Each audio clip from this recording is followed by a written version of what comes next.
放された最弱勇者、ガチャ進化で無双の頂へ。第69話、魔族の採掘場黒曜航空。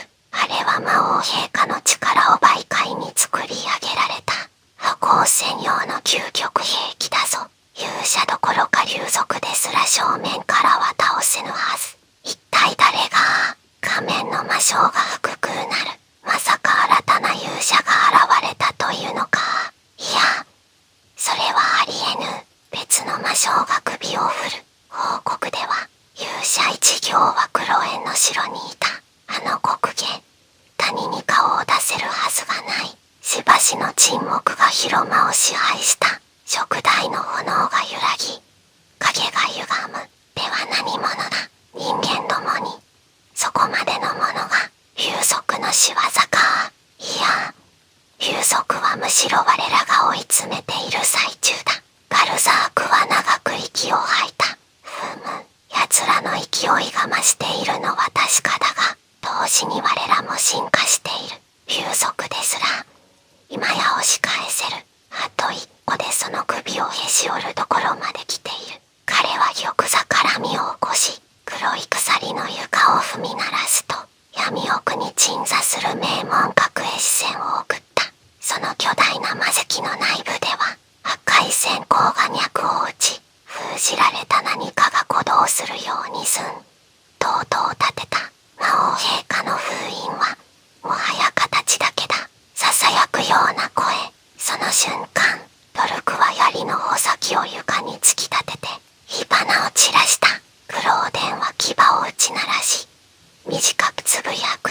ついに来たか。残るは最後の供物といくつかの戦果。ガルザークは静かに続けた。書と魂が揃えば陛下は完全なご姿を取り戻される。クローデンが復興を得る。復活はもはや誰にも止められぬ。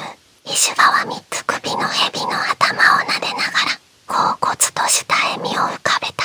竜王レイグアズルの首を持ち帰れ。竜族に我らが真の牙を示すのだ。その言葉に応じるようにガルミラが唇の端を吊り上げる。玉座の鎖がさらりとなり、広間の空気がさらに重く沈んだ。狩りを始める。ガルザークが静かに告げた。火を鱗を、そして恐怖をこの大地にばらまけ。燭台の炎がふときわ多く揺らめき、魔族たちの笑い声が地下深くへといつまでも響き渡った。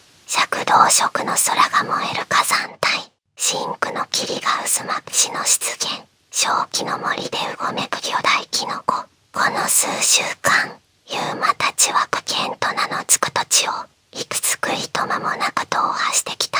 進化素材を求め、武器の性能を伸ばすために命を削るような戦闘をいくつも超えてきた。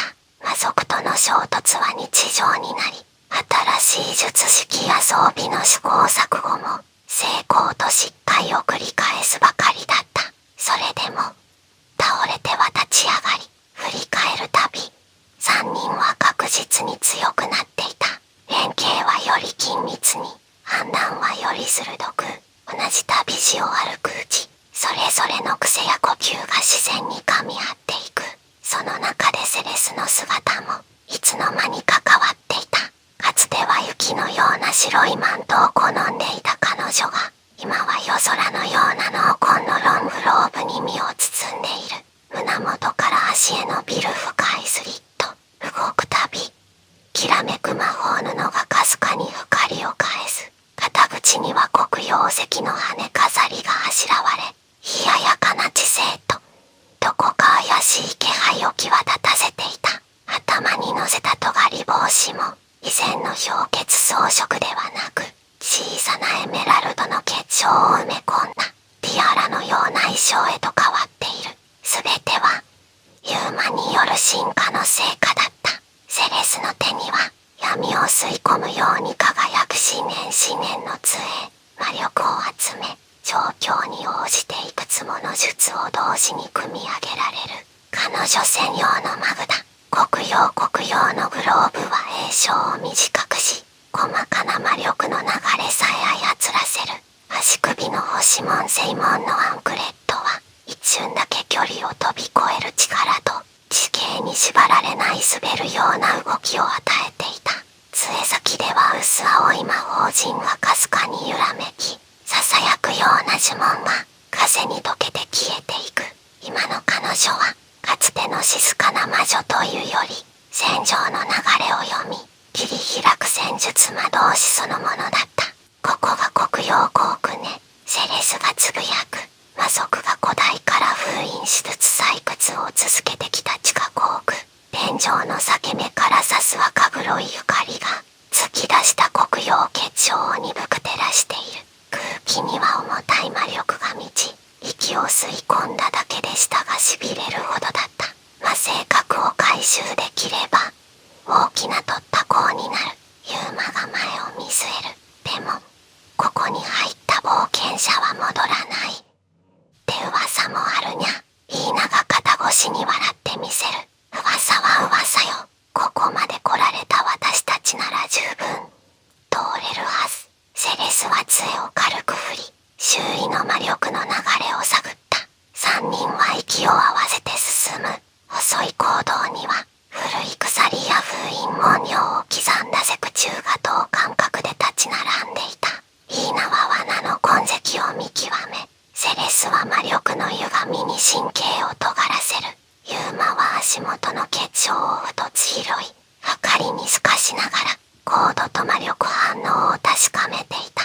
何かおかしいにゃ。最初に違和感を覚えたのはリーナだった。踏みしめた床石の奥から心臓の鼓動のようなうねりが伝わってくる。脈動をユーマが視線を落とすと、黒曜結晶の根元に細かな部分が連なり、コーク線体枝のように伸びているのが見えた。まるで巨大な魔法陣の一部のように。次の瞬間、罠にゃ。下がって叫びより早く、足元の空間がドスンと沈んだ。床が抜けたわけではない。世界そのものが下へ向かって傾く始めたかのように重力がねじれる。体が一気に吹き込まれ、膝が勝手に折れ、呼吸が潰される。でっかい。セレスの声が震える。見えない奴が四方から押し寄せ、3人は巨大な魔法陣の中心へと縫い止められた。重低音のような振動がコーク船体を走り、赤黒い膜が壁から天井まで覆う。空気が急に重くなり、まるで水底に沈んだかのような圧迫感が全身にのしかかった。力が吐き剥がされてる。セレスがつぶやく。奥で脈打つ巨大結晶魔性核。鼓動に合わせ重力の波が押し寄せるのがわかる。クソ青風の翼がうまく展開できない。ユーマはマントを展開しようとするが、風が下へ叩きつけられ、まるで鉛を抱えたように体が重くなる。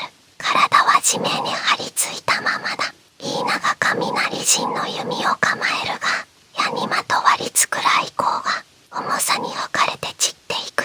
属性が吸われてる。セレスもつららを形成しようとするが、詠唱の終盤で魔力が足元へ沈み込み、発動までに異様な遅延が発生した。まるでこの場所そのものが底なしだ。その時、暗がりの奥でうごめくものがあった。重力結界により強化された闇の獣、コークを守護する魔族の蛮獣たちが次々と形を現したのだ。黒曜の外から紫に輝く瞳、鋭利な牙と爪、血を踏みしめるたび、地面が重さに悲鳴を上げ、火花のような魔力が散った。来るぞ。ユーマは盾を展開するが、高度が激減した氷は衝撃を受け止めきれず、腕に鈍い痛みが走る。イーナの矢は押しつぶされた軌道のまま外からに吹かれた。セレスも援護を放とうとするが、重力に絡め取られて詠唱が追いつかない。さらに天井から落ちる破片や浮遊していた結晶までもが3人の周囲へと吸い寄せられ、動線を塞いでいく。封じ込める気ね。計りも音も歪む異空間のようなコークの奥、無数の瞳が彼らを狙って